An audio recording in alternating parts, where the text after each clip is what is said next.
let me introduce you guys to the Windows Phone. A phone that I think was way ahead of its time. And let me explain myself. This phone had amazing live tiles.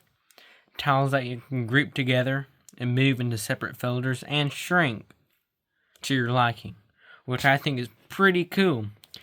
Better than any of the other app launchers that I've seen where you can just move it and they say the same size. Like these you can shrink and put into these cool little folders. And another reason is that it has wireless charging. And it takes a while to register and you have to move it around a bit, but still, this is first gen wireless charging. Took a while to find it, but once you get it in the right place, it will start charging. And that's not even the tip of it. It had NFC cards, which it's pretty much like a gadget now. Like it has all of the stuff that you would want out of a phone.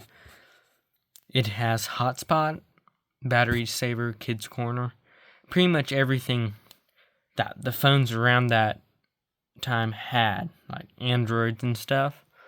But still, compared to an iPhone, this has way more functionality. And with as far as apps go, in 2025, there's nothing really that you can do. Like no side-loading APKs or anything. Interesting fact, these actually use an app file type called AXPs. And you're able to sideload them if you're in developer mode. But as you can see, you have to have the firmware for this, which is hard to find off of legit websites. The messaging app is kind of bare, but I can get behind that because it's not that bad. Because you can drag type, literally like new phones now. And it has really good spell correct. Literally like a new phone. And it has tons of custom emojis that you cannot really get. This even had the emoji keyboard.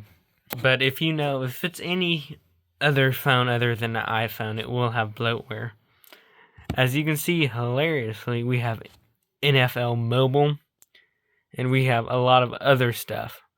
Which is not even by Microsoft, is by other companies, but I guess they were supporting them. Here's an interesting fact. iPhones actually did come with bloatware. I mean, not really that noticeable, but they gave you an option of whether or not you want to see the app. And this is when they had a sponsorship with Nike and this weird little sensor. And the sponsorship app actually went far back to the iPod Touch 2nd generation. And this is like sensors and stuff. Anyway, onto the camera part of this phone. The camera on this is absolutely amazing. And I don't say that about a lot of phones this age. But this phone has a xenon flash, its own personal camera button to open the camera, apart from the power button. But when it comes to the camera, it's absolutely amazing. It has a lot of different lenses, back when those were a thing. And it has up close, close-up, night portraits. Anyway, to test out the camera quality, we're gonna aim in close-up mode at this iPhone 5C, the blue phone. And as you can see, once we go to close-up mode, it has a flash. But now let's go back to there. You can see in this image, it's crisp. And I mean crisp for phones of that time. I mean, it can zoom, it has a flash, it took a nice photo. You have to admit that. And that is it for this video. Make sure to like and subscribe. And comment if you want the Windows Phone to return. Or for Microsoft to bring back it from the obsolete and actually support it in Windows 12. That is the end of this video. Goodbye.